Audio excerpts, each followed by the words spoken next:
top performing instructor on LinkedIn Learning. I hope you are having a great day. It happens to be a beautiful day in sunny South Florida. Thank you for a break in the humidity, and to have it under 80 degrees is such a gift.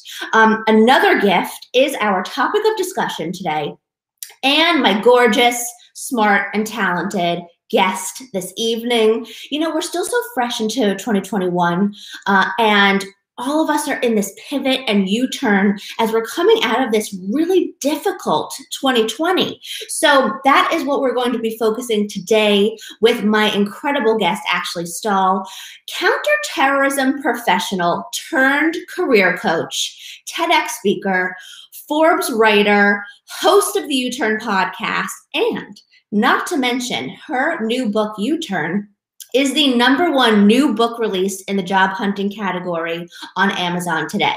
Need I say more? I don't think so. Let's get this party started as we're talking about all the ways to get unstuck in your career, designing your dream career, and finding your new direction in your career this year. For job hunters and for entrepreneurs, we're going to talk to Ashley Stahl right after this little video break.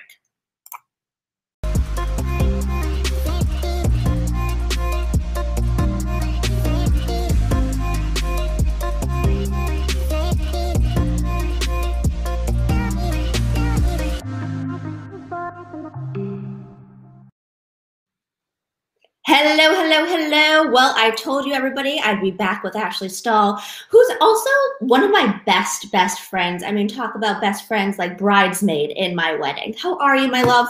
Hello, my friend. Thank you for having me. I'm so excited to help anybody who's here just kind of thinking about their career changes. I'm so happy to have you because not only do I love you, and I always love the wisdom and takeaways and golden nuggets that you always drop, whether it's with us on video or Millennial Talk Twitter chat, previous podcasts we've done together, but this is the time, like more than ever. I mean, we're coming out of what I think is hopefully going to be the hardest year of our life, 2020. Yeah. It has affected us so much mentally, physically, financially, and professionally.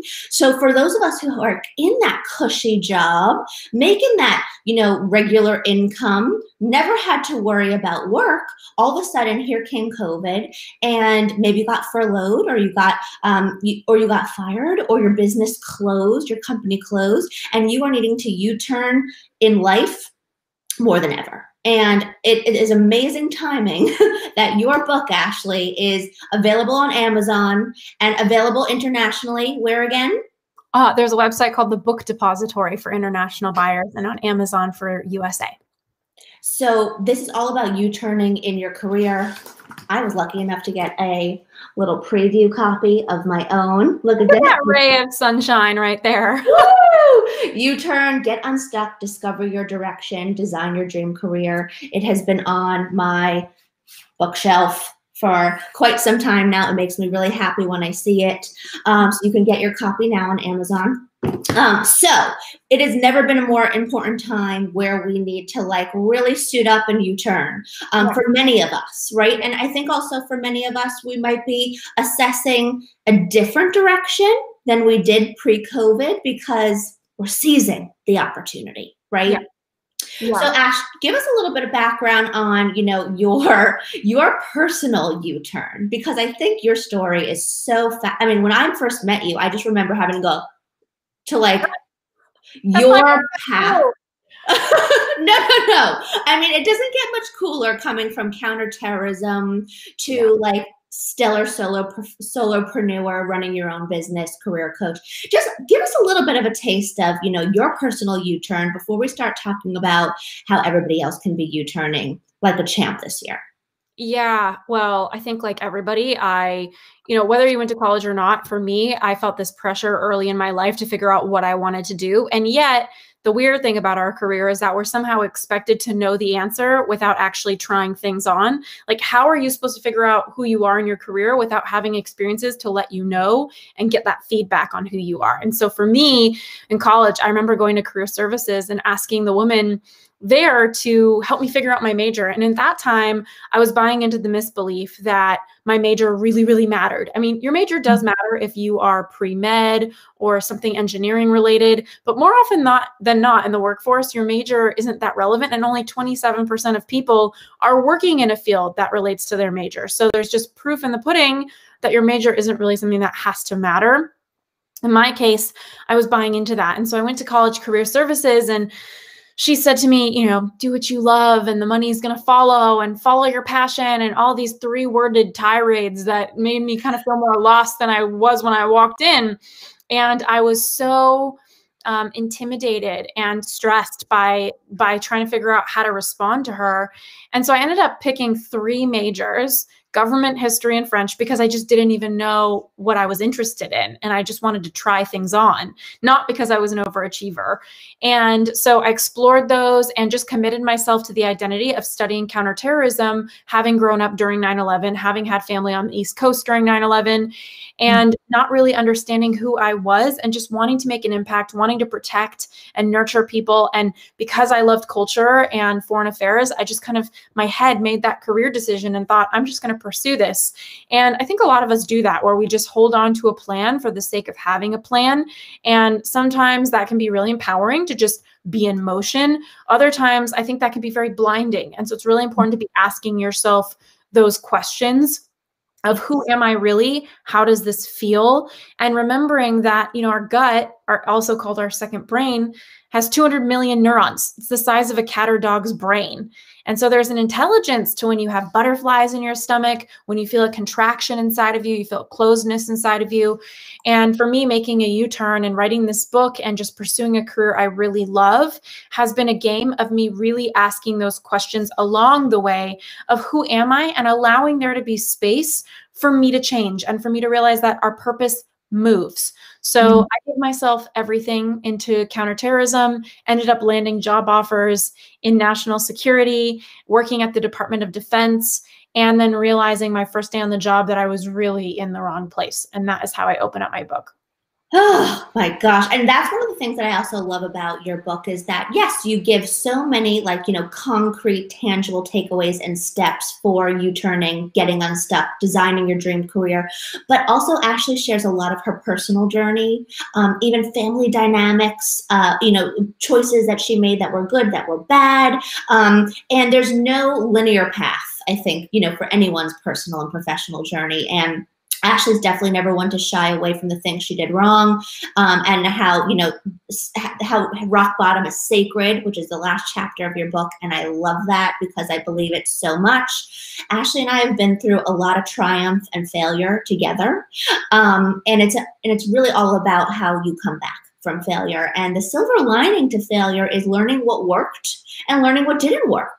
And I think that's something, you know, a beautiful lesson throughout 2020 of like, okay, you know what? I might be stuck because I have no idea what to do next, but it could also be viewed as an opportunity to reset and to U-turn in a direction that you might have never allowed yourself to explore because of being comfortable in your current situation, or maybe not wanting to take a risk.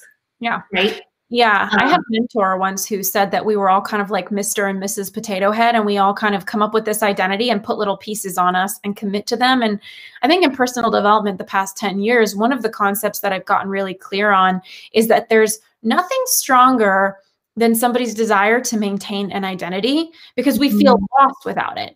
And so I would ask anybody who's listening, like, what are the pieces on your Mr. or Mrs. Potato Head? Like, if you look at mine, there's career advice. Like, I love that. There's rap music, love rap music.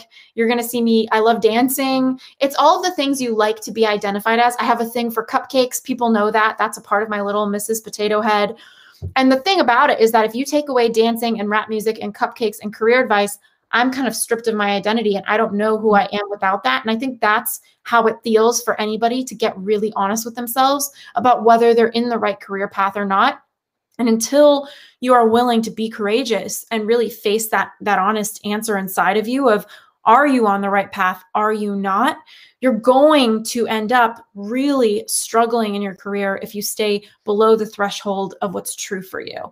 And, you know, the best career paths aren't linear. The most interesting people aren't linear. And yet we buy into this belief that backing up means that we're backing down. But that's not true. Backing up, sometimes reworking your career, that's not a step back. That's a step up if you're following what feels right for you. And there's always going to be room for you on top, whether you're starting a new career, which isn't really new because you're taking the skills of the past with you. You're using them in ways you maybe aren't even thinking about right now. It's so important to really be asking yourself those questions and being honest with yourself about your identity that you're holding and if you need to change it. And you know what? I think that's like the perfect segue into one of the initial 5 steps of getting unstuck, right? And discovering ourselves, designing our dream career, discovering even our direction, right? Because I feel like designing your dream career might sound a little intimidating right now. What is my dream career? How do I know what my dream is?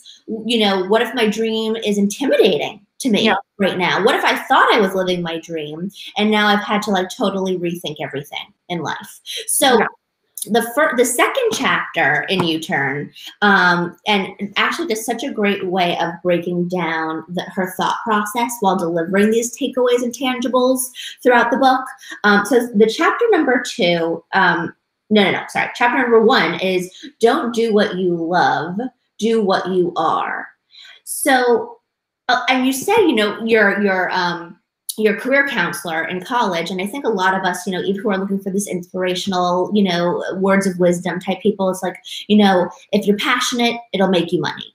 But not necessarily all the time, right? You can be very passionate about cupcakes, but maybe you really are not a good baker and you're never going to make money and design your dream career as a baker, right? So it's really all about discovering our core skill sets, which is chapter number 2 in the book. So discovering our core skill sets, a lot of us might think we know what we're good at or really need to find what we are better at for 2021. So talk to us about chapter number 2, discovering our core skill sets. I know you cover 10 of the essential core skill sets for the job hunter.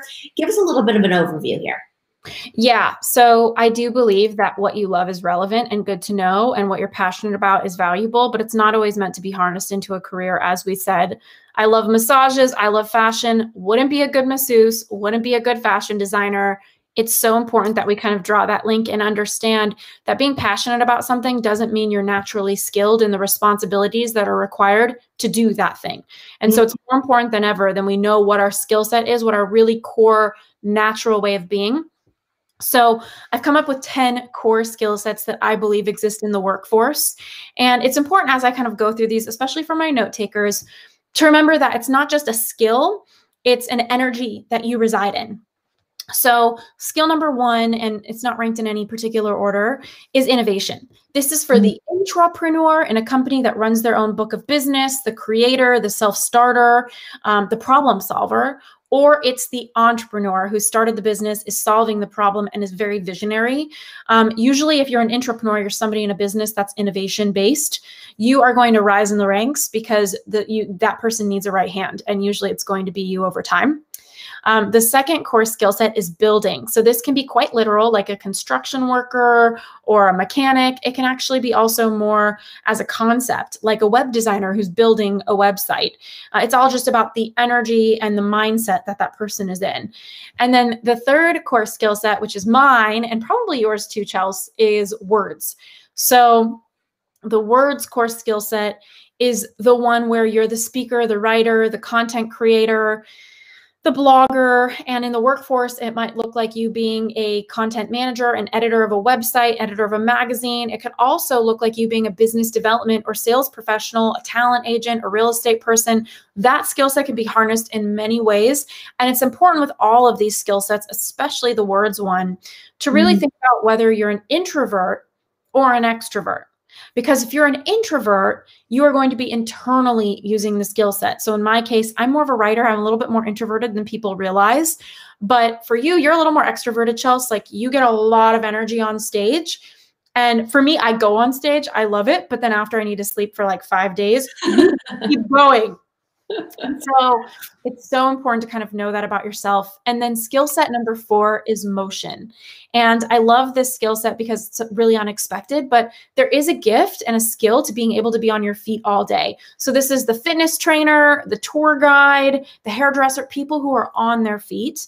A hairdresser could also be the beauty core skill set, which I can get into now. So the beauty core skill set is the person who makes art of the world around them. And so it's actually really interesting to consider that one job could fall under 2 different skill sets. It's about how you are and how you harness it.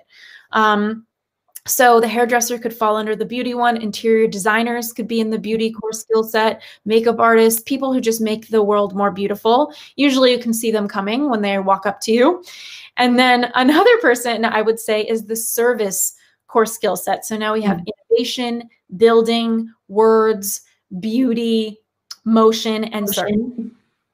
So yeah, and then service is really about being of support, being a nurturer, being a helper. A really good question with this core skill set is, are you coming from wounding or trauma, or are you inspired? Because service people sometimes say that they're helpers when really they just became people pleasers as a coping mechanism to get by in their life, to get by in their family of origin.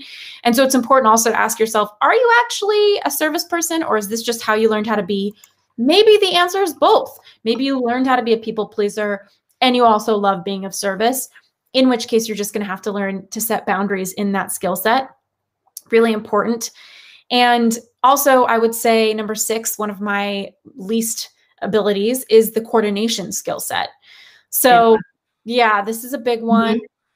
This one is you, if you are the detail-oriented project manager, operations person, you make things happen. You don't forget the little details, you live for them. I am so far from this, and I'm so grateful for the coordinators out there.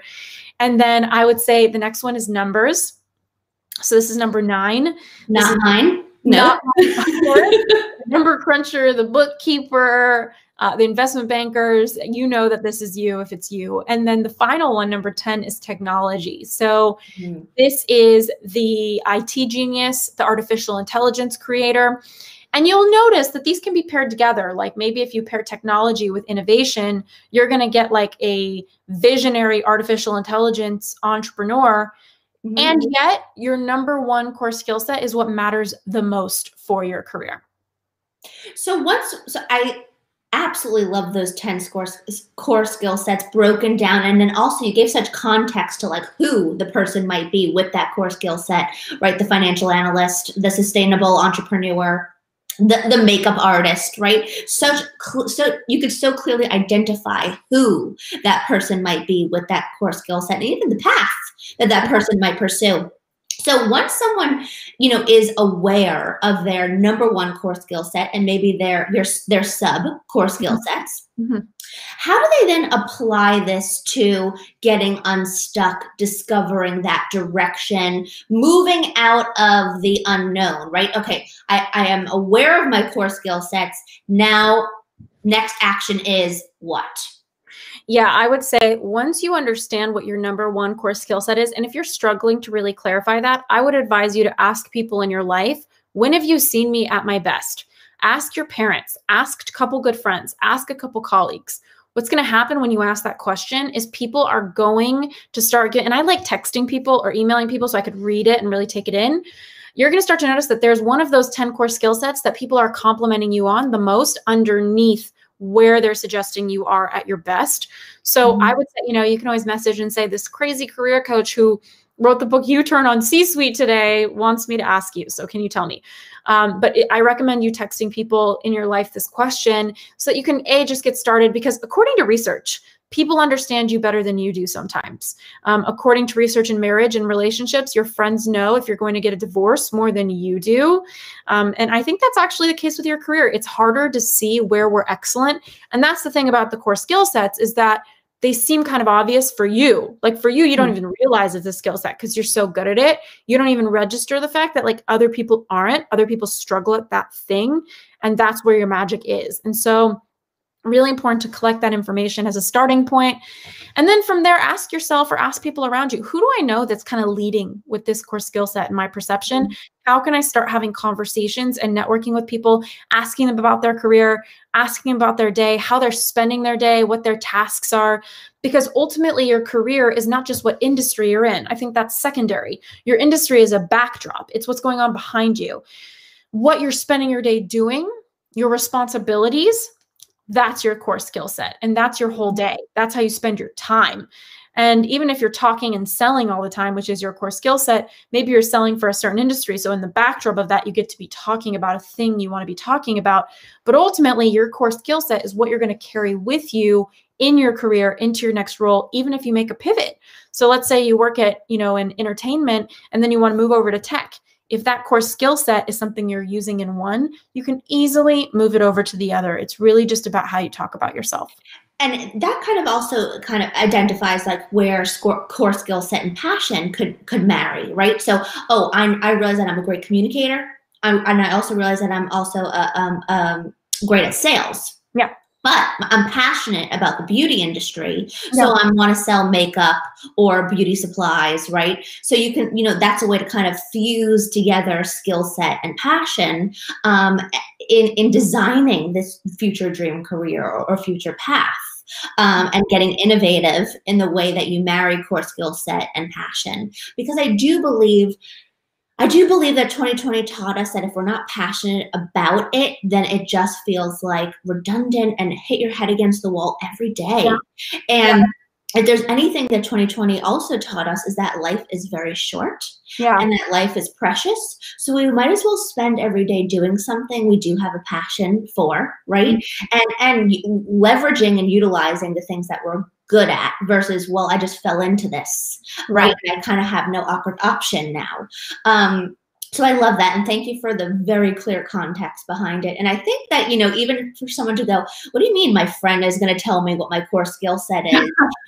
I think, and I identify this all the time with my coaching clients, and I'm sure actually you experience this as well with yours, that something so obvious to me as their coach is something so not even on their radar as my client, because we are in our head 99% of the time. And I think we're also so quick to identify our weaknesses or what we're not good at or what we don't like seeing in the mirror versus the things that we are, more of our strengths, more beauties. And that's where a good friend, a great family member, a solid mentor, the right coach can really empower you to get to that next level.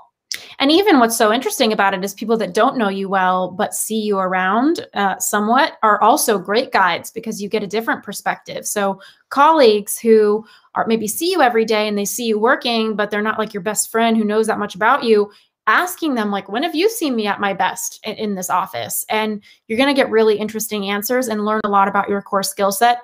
And you said it really beautifully. It's like the core skill set is the main front stage thing, and your interest or your industry is the backdrop of where you're standing, the office building that you're standing in. And I think the sooner anybody can get clear on this, and this is why early into my book, I started talking about core skill set, because I have an 11-step roadmap in there and I layer on it. And it just really starts with knowing where your skills are and picking that one you're going to carry with you throughout your career. So kickstart us into that, the next, right? So after discovering our core skill set, you move into what within your book? I talk about core values, which I think are a whole nother piece of the puzzle. Really knowing what are those non-negotiable principles by which you lead your life. One of the biggest mistakes people make when choosing their core values is they pick ones that are aspirational. They pick words that they wish they were more of. They don't pick words that represent who they are. You know something's a core value for you if you take away that word and you don't exist anymore. So in my case, like you probably know, Chelsea, I value self-expression. I value humor. I value wisdom. Those are values for me. If you take away humor, like people are going to think something's wrong with me. Like if you hung out with me all day and I wasn't funny at all, you would be like, are you okay? Because it's a core value. It's something that's an ingredient to who I am. And so I recommend anybody kind of figure out what are those top 5 non-negotiable principles. And I have a really big list in the book, in service to people, really reflecting on what are my top 5 core values? What are my non-negotiable principles by which I lead my life? Because I find that there's 2 dynamics in your career. The first dynamic is what you do. That's your core skill set. That's your responsibilities we talked about. The second dynamic, equally important, is how you do it.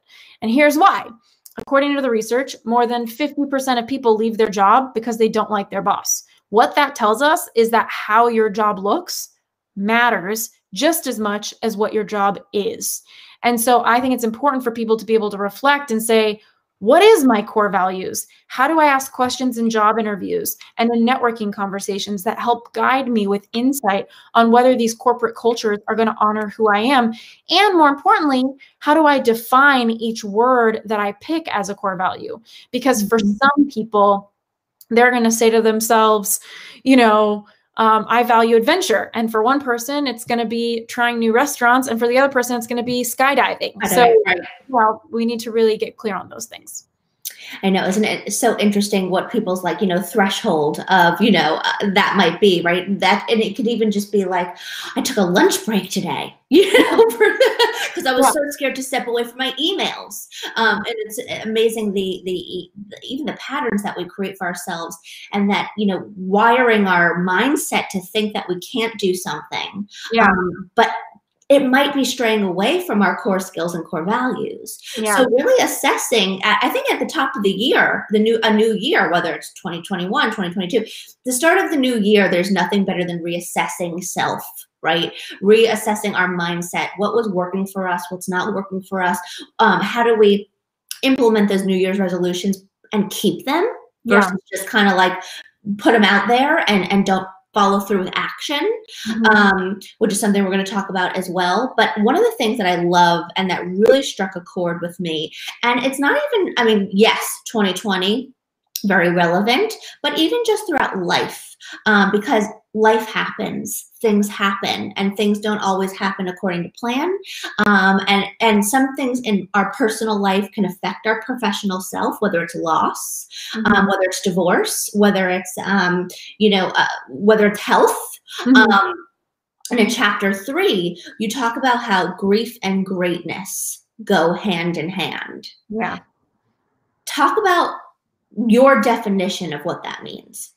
Well, I mean, you can't have change in your life without some loss.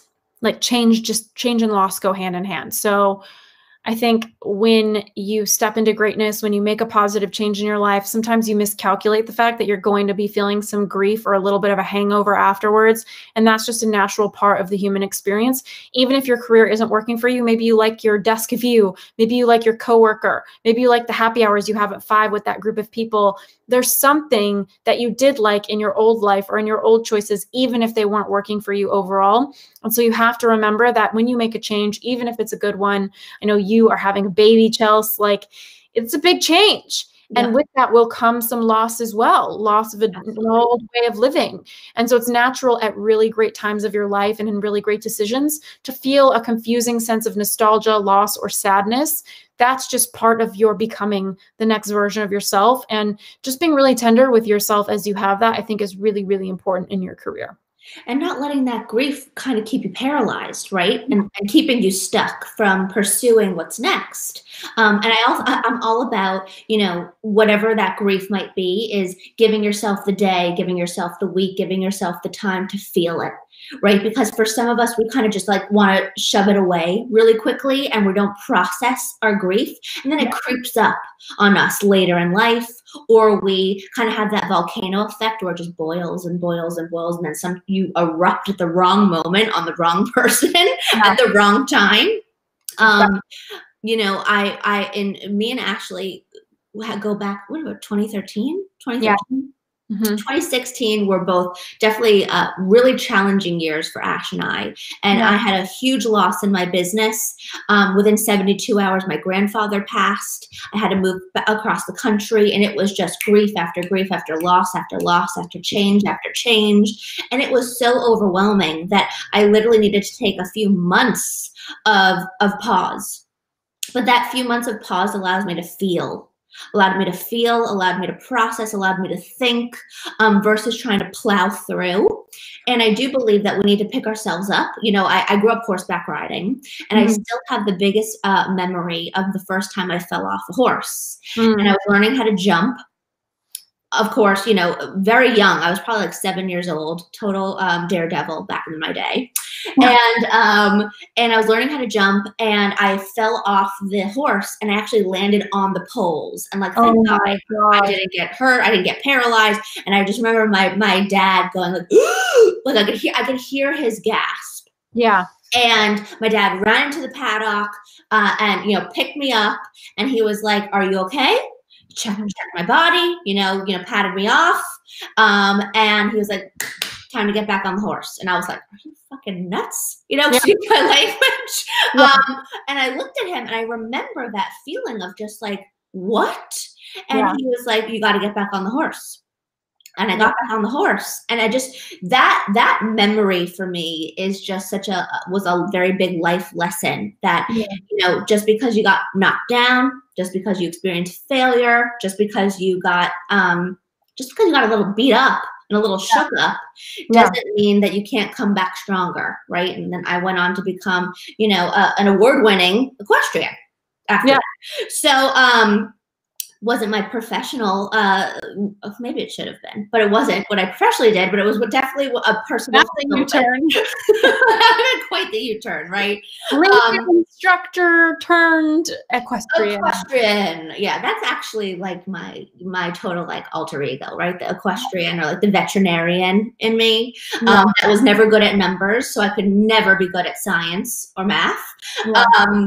But I just love the moment of getting real and talking about grief, but how it does go hand in hand with greatness, especially coming out of such a dark year, right? And your chapter kind of then moves us into this concept where you talk about unlocking the money blueprint. Yeah. Now, hey, I don't know who doesn't want to know about like a money blueprint, right? That also works for their professional self and helping their bank account. So define this unlocking of the money blueprint for us. Yeah. So your money blueprint is really, it's almost like we all come into our lives with a thermostat, and it's usually set by our parents. It's like what they're comfortable with, what they talk about with success, how they relate to money. And we kind of take that on and set our own inner thermostat in alignment with what our family has. And we kind of go through life, and we have certain comforts with money. Some people have really good stories in their head about money. They believe that money's everywhere. I remember having a business coach 10 years ago, and her little kid walked in the middle of a session with me, and he was like 6 years old, and he said, "Oh my gosh, another client. All the world is full of clients."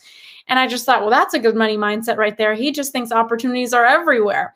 And then, you know, maybe your parents didn't have that kind of a story, and you learn that getting clients or making money is hard. And so it's really important to take notice of what was the environment like at your house when you were growing up? What was the conversation like about money? And how did that influence you? How did that impact you?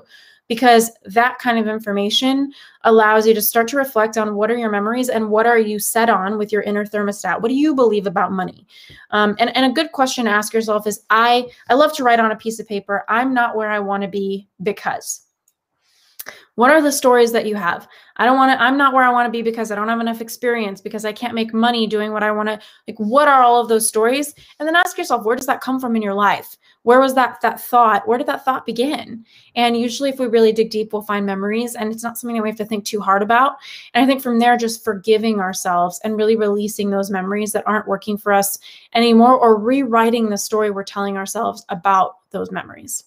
Oh God, that's so powerful. And I did a lot of work in 2020, actually talking about, you know, who are the voices inside your head? And you think that voice might be yours, right? Because you think you're talking to yourself. But when you really think about what you're saying, was it something that you heard your mom say all her life, all your childhood, your dad say, your brothers say, your friends say, your boss say from your first job? And acknowledging that voice inside your head, and acknowledging if it's a positive or negative voice, or right? if it works for you. Yeah, like I used to hear all the time when I was a kid, like, money doesn't grow on trees. And now as an adult, I'm like, yeah, it does. It's freaking paper. Like, it does grow on trees. So like, I see certain things. I love that. I love that. And I think, you know, a lot of the fear of money keeps us stuck. Would you agree? Mm-hmm. Yeah, and that's why I wanted to really do a deep dive for people in that chapter about how to kind of get clear on like, what are the stories you're telling yourself about money? How are they limiting you? And how can you release them? But it really does start with just kind of reflecting on those moments in life and asking yourself, what was the conversation like in your household about money, about success, about careers, and just starting to reflect on how you've maybe internalized some of those conversations. So you talk so much about, empowering the job hunter, the job seeker. In your book U-Turn, and in chapter 7, you start to really speak my language. I guess Ashley called out one of my core skill sets right at the top of the of our show here of communication and language and words. My mom always said I came out of the womb speaking. Yeah. And thankfully I understand that has just never been a challenge for me, but that it is so much of a challenge because we get into our head. Yeah. For other people, right? And I work on it often with clients of mine. So chapter 7 is all about never underestimating who you're talking to. Yeah. And also that if you want to make more magic, have more conversations. Yeah. So tell us a little bit about, the learning lessons, the takeaways in this chapter. I always believe that, everything's a yes until it's a no. And even if it's a no the first time, it doesn't mean the second time it can't be yes. And usually you end up getting those yeses after more conversations, after working through more barriers to entry. So, give us a little deeper dive into here, chapter 7. Yeah. Well, this was kind of in Washington, D.C. Having worked in counterterrorism, there's a lot of those stories in my book. But I remember going to the Metro for the first time and meeting a guy who was helping me with my Metro card, and he was homeless. And I just felt this tenderness for him and really loved talking to him. He asked me where I was going, and I told him I was going to a networking event.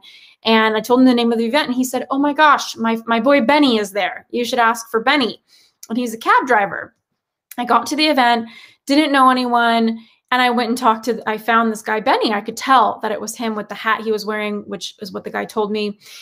And I said, "Hi, Benny." And I was talking to him. And the person I came to the event with, who I'd met on the Metro, that he said to me, like, "What are you doing talking to this cab driver? Like, you need to network. You need to get an internship."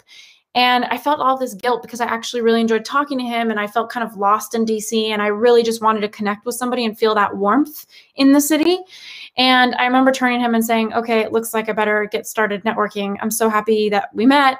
And he grabbed my hand, he gave me his card, and he said, "Feel free to reach out to me. I drive for the Clintons sometimes, and I would love to connect you to the White House."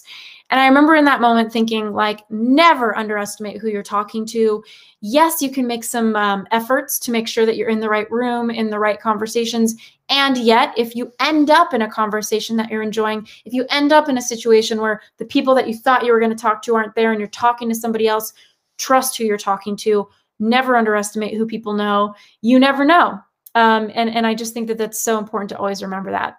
I love that story because it really it really does give you a perfect example of, the cab driver, the Uber driver, the person sitting on the Metro. An example of something I'll never forget. I was 16 years old. My mom and I were in the gym, the big gym, in our neighborhood. And I was literally sharing with her this concept that I had of this radio talk show for teenagers. And I said, "Mom, like The View on ABC, but can you imagine a panel of teenagers where we're coming together and talking about our thoughts, our opinions, our stories?" And I was at 16 years old. This was 2005, 6, and it was really pre-social media. So there was no, external connection, right? It was like, who did you go to school with? Who was in your neighborhood? And I was craving more. And really programming consisted of like MTV and Disney Channel. And I was really interested in bigger conversations at the time. And so I'm talking to my mom about this, and we are literally sweating, on this treadmill. I could see God knows how loud we were talking at the time. Probably pretty loud, knowing the two of us. And we get off the treadmill, and someone taps me on the shoulder.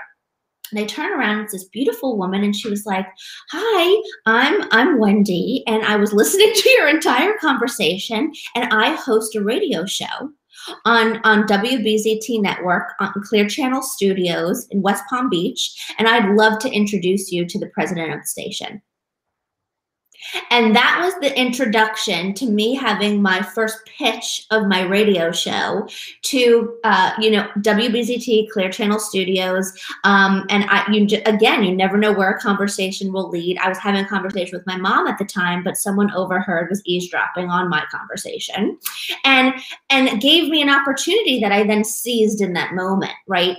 So it just, again, you really just never know. And my mom always taught me very young. She comes from PR and advertising. She's a sharp one. That's Cindy Krost. Yeah. You always have a business card on you, or always have that elevator pitch prepared, because, again, you just never know when you're going to be in that car with the cab driver or be sitting next to that person on the plane. I've met many of people on planes, or the person at the gym. Yeah. So, and don't be shy about that conversation. Yeah. Where a conversation could lead. Yeah, life is really magic like that when you're prepared for magic to happen. It's like always expect magic to happen, and it will, and just be prepared for those moments, and they're very unexpected. And so then you'd also talk about turning these conversations into opportunities. Yeah. Which, can you give us kind of the context behind, all right, I just had this great conversation, but I don't know how to follow up, or I'm a little intimidated by the follow-up process. Where do we go from there? Yeah, I mean, honestly, I feel like really knowing how to talk about yourself is so important. Tell me about yourself is the most asked interview and networking question. And more often than not, people are not preparing to actually answer that question. We assume talking about ourselves is easy, but it's not, because we have a lot going on inside of us. We got a lot going on in our lives. And it's so important that in your career, you really think about how to talk about yourself. Yes, absolutely. I know, right? So it's like such a redundant question, but some people really, I think, fib the most when it's like, oh, the spotlight's on me. Where do I go from here? And I think that's right. Aligning your core skill set, core values, all the direction you're looking to go in, coming from a place of strength. And it really will kind of help dictate what that conversation is, or what that follow-up pitch might be, to turn the conversation into more of a proposed opportunity. And I have to take a minute here to kind of give a tip of my own in this context. Yeah. Because I think a lot of people think, oh, I'm having this conversation, so now I'm going to kind of go in for the kill and ask, what I want from this person. But it should never be about what you want. It should really be about how your core skill set or how your strength can help the person you're speaking to, and who you're seeking that opportunity with, right? So what can you do for them that makes them want to work with you, versus what can you get from this person? Yeah. And I think if you can come from that lens, or if you can come from that position of like, how do I benefit them? And if you can connect the dot of where your strength will only make them better or help them more, then that's going to be less of a sell for you. And it's going to be more of an aha moment for the person you're trying to get that opportunity out of. And I've had so many instances of being in the seat where someone was trying to get something out of me. And I'm like, I don't even know your name, and you are asking me for X, Y, and Z, versus like, what could you do for me that makes me want to do it for you? And it's not a place of, being pompous by any means, but, if you're trying to if you're trying to land an opportunity, I really do think it should always come from a place of how you're strengthening the person you want that opportunity from. And that's by getting clear on what they are, what that platform is, what that industry might be, and where your strengths apply, right? To increase sales, to create better graphics, to look better online, whatever it might be, but come from a place of how you could help them in the conversation versus what you need from them. Yeah, absolutely. I think that totally reframes the conversation, that makes someone go, oh, this person's annoying me, to wait, this person could really be a key asset. Yep. In my opinion. Yeah, you're really great at that. I'm glad that you shared that for everybody. Yeah, I think it's something just so important in context for having powerful conversations and turning them into better opportunities where you're not annoying someone to death. And that follow-up is, oh, this person, followed up with me, and I remember, them because they might really be able to help me with X, Y, and Z. Yeah, exactly. Right? Yeah. And in my chapter, you know, about elevator pitch, and I would go on about it. It just takes, it's a lot of content, probably too much for this conversation, but I give a 4-step formula to create your elevator pitch. Awesome. And so I think that's huge, is people really taking the time to read through that and say, what do I intentionally want to say about myself? Because it can feel really inauthentic to have something planned in advance, but the same root of authentic, auth, is the same as author. There's a Latin root, which means intentional, authentic. And so it's really important to remember that when you create something, when you author something, you are being authentic, even if it feels weird to have it planned in advance. Well, me and Ash could totally keep talking for hours and hours about all things getting unstuck, designing your dream career, finding your direction. But I think you gave us so many nuggets. I was taking notes the whole time. I am a note taker. And thanks to Restream, we are live on multiple channels. So if you're looking for, having more conversations and broadening out your community, Restream could be a great platform for you. You can go live on up to 30 channels at one time. And so many people who are digital and social entrepreneurs are looking to enhance their community, grow their eyeballs, enhance their traffic, have a bit more of an authentic way of marketing their services, like we're here talking about Ashley's book, U-Turn, right? So Ashley joined me here on live stream, and for the past 45 minutes, she gave you so many little tips and teasers of what you can find more in this book. So Restream could be a great tool to enhance productivity and build communication and traffic for the new year. I'm loving it personally. So before I let you go, Ash, the last thing I have to ask you is your 60-second, really punchy tip, quick tip for really, if there's one thing that will better your success as a job seeker or entrepreneur getting unstuck or defining that direction, in the new year, you wish everybody did this. Yeah. What would that be? I would say just see your career as a numbers game. Like if you knock on 1,000 doors, like Byron Katie, the author, says, you're always going to get one that answers. So if you're applying for jobs right now, if you're networking right now, if you want to make a career change right now, keep knocking on doors. You're not stuck. You just haven't created enough options for yourself because you haven't had enough conversations. So treat your career like a numbers game. Love that. Thank you so much, Ashley. Again, U-Turn is available on Amazon, and I keep forgetting the international platform. Book Depository. I will post Depository. I don't even know how to do it, but Book Depository. Book Depository for international, Amazon for US buyers. Thank you so much. This was such a great conversation. Always, but especially at the beginning of this new year. Love you to death. I hope everyone enjoyed this conversation. And we'll see you next week on the C-Suite. Thank you, Ashley. Have a good one, everybody.